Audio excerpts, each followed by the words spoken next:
वंदे मातरम साथियों, स्वागत है आप सभी का आपके अपनी YouTube channel exam in Suresh Malviya sir पर।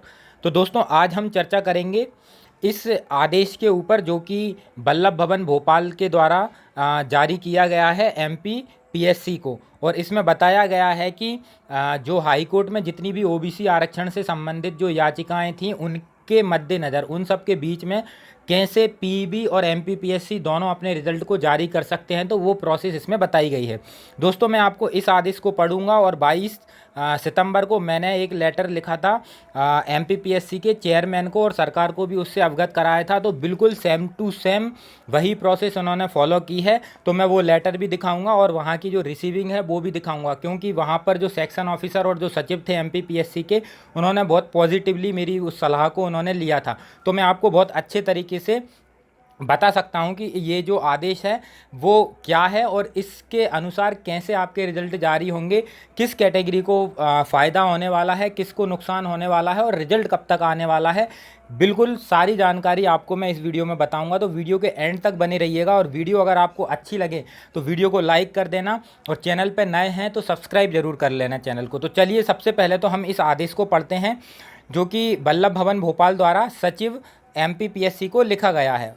ठीक है ना। इसमें इन्होंने बोला है कि माननीय उच्च न्यायालय मुख्यपीठ जबलपुर में जो दायर याचिकाएं थीं उसमें पारित अंतरिम आदेशों के मद्देनज़र एमपीपीएससी के परिणाम को घोषित करने के संबंध में, मतलब एमपीपीएससी को परिणाम घोषित कैसे करने हैं वो इन्होंने बताया है कि जो ओबीसी है उसको 27% आरक्षण दिए जाने को लेकर माननीय न्यायालय में याचिकाएं लंबित हैं। माननीय न्यायालय द्वारा पारित अंतरिम आदेश के प्रकाश में आयोग द्वारा संचालित विभिन्न परीक्षाओं के परिणाम घोषित करने में कठिनाई हो रही है।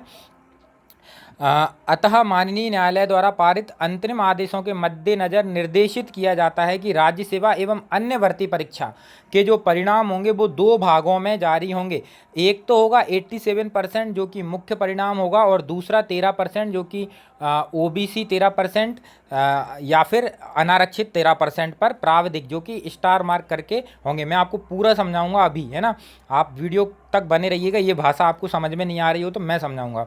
प्रारंभिक परीक्षा में चयनित प्रावधिक अभ्यर्थी परीक्षा के अगले प्रत्येक चरण में प्रावधिक रूप से सम्मिलित होंगे। माननीय न्यायालय के अंतिम निर्णय के उपरांत वह संबंधित वर्ग में रोके गए 13% के विरुद्ध चयनित होंगे, और बाकी 87% जो होंगे जो पहले जिनका रिजल्ट जैसे बना था वो वैसे ही रहेंगे।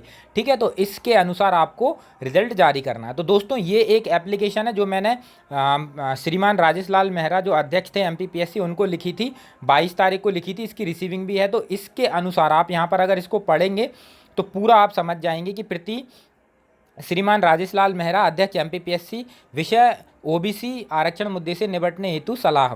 तो इसमें मैंने उन्हें बोला था कि महोदय, ओबीसी आरक्षण के कारण एमपीपीएससी की प्रक्रिया बाधित है, जिससे एमपीपीएससी की निष्ठा और गरिमा निस्संदेह प्रभावित हुई है। एमपीपीएससी के लिए अगर संभव हो सके तो मेरी सलाह पर विचार कर सकते हैं। रिजल्ट को दो प्रकार से बनाया जाए। अब आप पूरी प्रोसेस समझना, रिजल्ट कैसे बनेगा। रिजल्ट दो प्रकार से बनेगा। एक ओबीसी 14% पे लिस्ट बनेगी और दूसरी लिस्ट बनेगी ओबीसी 27% पे।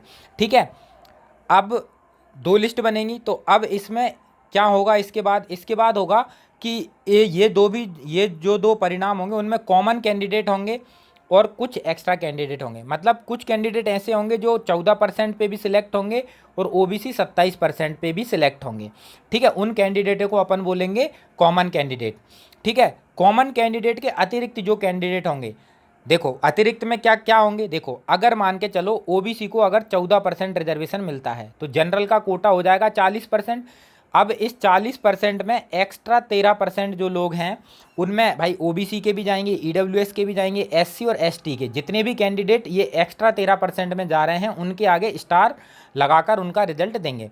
ठीक है, अब अगर ओबीसी का 27% पे जो रिजल्ट हमने बनाया था तो इसमें भी ओबीसी के कितने हैं, 13% एक्स्ट्रा कैंडिडेट हैं। तो जो इसमें ओबीसी के 13% एक्स्ट्रा कैंडिडेट जाएंगे उनका रिजल्ट भी भाई स्टार लगा के जारी करेंगे कि भाई आपको 13% एक्स्ट्रा ओबीसी पे लिया गया है। तो बस यही यहाँ पर पूरा खेल है कि इन परिणामों में कॉमन कैंडिडेट के अतिरिक्त जो कैंडिडेट हैं उनके आगे स्टार लगाकर रिजल्ट दिया जाए, साथ में बताया जाए कि वो किस आधार ओबीसी 14% या 27% पर सिलेक्ट हुए हैं।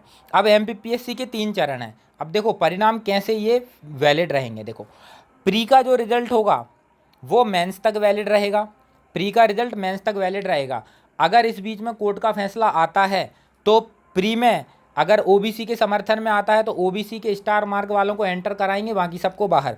अगर जनरल के सपोर्ट में आता है तो बाकी सबको अंदर कर लेंगे, ओबीसी 13% को बाहर कर देंगे। तो ये केवल प्री का रिजल्ट मेंस तक वैलिड रहेगा। अगर इस बीच में रिजल्ट आता है, हाई कोर्ट का रिजल्ट आता है तो ठीक है, नहीं तो सभी जो लोग कैंडिडेट होंगे सभी को मेंस कराया जाएगा और फिर प्री का परिणाम ऑटोमेटिकली वहाँ पर ख़त्म हो जाएगा। फिर इसके बाद अब मेंस होगा, मेंस भी इसी तरीके से कराएंगे। अब लेकिन मेंस का जो परिणाम होगा ना वो भी इसी तरीके से बनेगा 27% 14% पर, और वहाँ भी कैंडिडेट को स्टार मार्क करके सिलेक्ट करेंगे।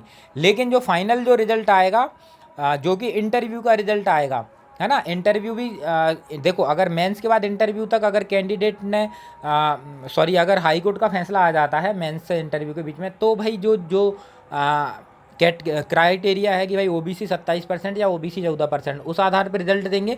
नहीं तो जितने भी कैंडिडेट हैं 87% वो वाले और 13% जो एक्स्ट्रा चल रहे हैं वो लोग, सभी का इंटरव्यू कराया जाएगा। और इंटरव्यू के बाद जो पोस्टिंग होगी वो अब 87% को तो दे देंगे, लेकिन 13% ओबीसी को भी रोक देंगे, 13% जनरल को भी रोक देंगे। इनको बस जो भी कोर्ट और शासन का निर्देश रहेगा उसके आधार पर इनको सिलेक्शन दे दिया जाएगा। मेंस का परिणाम भी उपयुक्त तरीके से जारी किया जाए जो इंटरव्यू तक वैलिड रहेगा। इस बीच अगर कोर्ट का फैसला आता है तो कंडीशन के अनुसार रिजल्ट दिया जाए। उम्मीद है इस बीच फैसला आ जाएगा, है ना। अगर नहीं आता है तो नियुक्ति पत्र कॉमन कैंडिडेट यानी कि 87% को दिए जाएं और बाकी को कोर्ट के अधीन नियुक्ति पत्र दिए जाएंगे। जो भी प्रक्रिया अपनाई जाएगी उसको विस्तृत नोटिस के रूप में बताया जाएगा, जिससे कि एमपीपीएससी पर कोई भी किसी भी प्रकार का सवाल खड़ा नहीं करेगा। इस प्रकार एमपीपीएससी अपने कर्तव्यों का पालन कर सकता है। तो 22/9/2022 को लिखी गई थी ये मेरे द्वारा, और ये इसकी रिसीविंग है। सेक्शन ऑफिसर को ही जाके वहाँ पर अंदर थमाई तो उन्होंने बहुत पॉजिटिवली ली थी और तुरंत ही एमपीपीएससी के सचिव को दे दी थी। ये 22 सितंबर को मैंने एक ट्वीट भी किया था कि एमपीपीएससी आरक्षण के मुद्दे से निपटने के लिए और रिजल्ट जारी करने के लिए आज विस्तृत रोड मैप बनाकर सौंप दिया गया है। आशा है कि जल्दी ही परिणाम जारी किए जाएंगे। ठीक है दोस्तों, तो आप लोगों को ये बात तो समझ में आ गई कि अब रिजल्ट कैसे आपके जारी होंगे, और ये चीज़ आपको अब समझ में आ चुकी है। अब इसमें नुकसान किसका है, तो दोस्तों नुकसान इसमें किसी का भी नहीं है। ना तो जनरल का नुकसान है ना ओबीसी का नुकसान है, किसी भी कैटेगरी का कोई नुकसान नहीं है।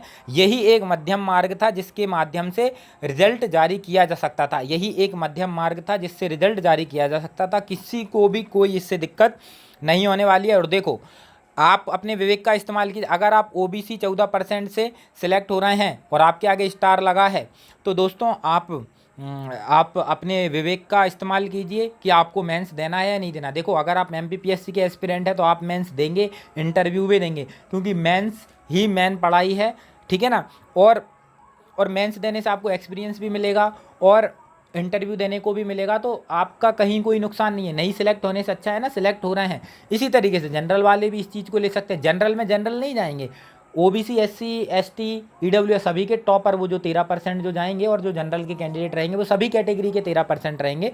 तो वहाँ पर ये चीज़ रहने वाली है।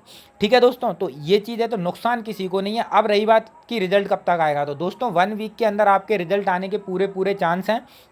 1 वीक के अंदर आपका रिजल्ट आ जाएगा। इसके अलावा कट ऑफ पे क्या असर पड़ेगी, तो दोस्तों कट ऑफ मैं आपको बता देता हूं कि निश्चित तौर पर जो आपके कट ऑफ हैं वो सभी कैटेगरी के कट ऑफ रिड्यूस होंगे, चाहे वो एससी एसटी ओबीसी ईडब्ल्यूएस चारों कैटेगरी के कट ऑफ रिड्यूस होंगे। केवल जनरल का जो अनरिजर्व कैटेगरी है उसका बस कट ऑफ बढ़ेगा, बाकी सभी कैटेगरी के कट ऑफ रिड्यूस होंगे। तो ये चीज़ आपको बस बतानी थी। तो और आप लोगों को अगर कोई डाउट हो तो कमेंट सेक्शन में पूछ लीजिएगा। टेलीग्राम ग्रुप तो आप जरूर ज्वाइन कर लीजिएगा, Suresh Malviya sir examine chat group और एग्जामिन सुरेश मालविया सर, तो वहाँ पे आप लोग अपने डाउट पूछ सकते हैं। और दोस्तों अब अपनी तैयारी में आप लोग लग जाइए, रिजल्ट जल्दी ही आने वाला है। ठीक है दोस्तों, मिलते हैं नेक्स्ट वीडियो में। वंदे मातरम।